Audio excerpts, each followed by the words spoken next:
ఈ మధ్య చాలా పేషెంట్స్ వచ్చి మీ మందులు మానేశాను సార్, మేము వేరే ఆయుర్వేదం మందులు వాడుతున్నాము, అవి వాడినప్పటి నుంచి మాకు బాగానే ఉంది, వేసుకుంటే బాగానే ఉంది అని చెప్పి వస్తారు. మళ్ళీ ఎప్పుడో ఎక్కువైన తర్వాత మళ్ళీ మా దగ్గరికి వచ్చి చూపిస్తూ ఉన్నారు. ఏం మందులు వాడుతున్నారమ్మంటే ఇగో ఈ మందులు వాడుతున్నా అని చూపిస్తారు. ఇవి ఏమి ఉండదండి, ఇది ఒక చిన్న గోళీ ఒక పెద్ద గోళీ అని చెప్తారు. ఇందులో ఏమీ లేదు, ఇది పెయిన్ కిల్లర్ ఒకటి, స్టిరాయిడ్ మందు ఒకటి, అదొకటి ఇదొకటి ఇస్తారండి. ఇది వేసుకున్న తర్వాత పెయిన్ తగ్గడం కానీ చాలా మందికి బాగానే ఉంటుంది. 2 రోజులు కానీ ఆపేశారు పెయిన్ మాత్రలు అంటే, ఈ 2 రోజులు ఆపేశారంటే మళ్ళీ నొప్పులు వస్తున్నాయి. చాలా మందికి బరువు పెరగడం, షుగర్ పెరగడం ఇట్లాంటివన్నీ కూడా చూస్తూనే ఉన్నాం అనమాట.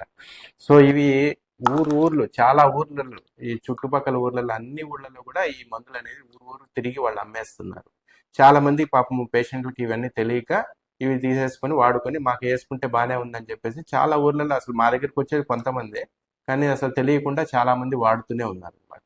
ఈ వాడుతున్న వాళ్ళల్లో చాలా మందికి వెయిట్ గెయిన్ కానీ, కిడ్నీ సమస్యలు రావడం కానీ, ఇవి కూడా షుగర్ పెరగడం ఇటువంటివన్నీ కూడా చాలా వరకు వస్తున్నాయి. సో ఇవి చూసి ఆయుర్వేదం అని చెప్పేసి మోసపోవద్దు, ఇవి మామూలు మందులే, నొప్పి మాత్రలు, స్టిరాయిడ్ మాత్రలు అలా ఇలా కల్పిస్తున్నారు. సో జాగ్రత్తగా ఉండాలి.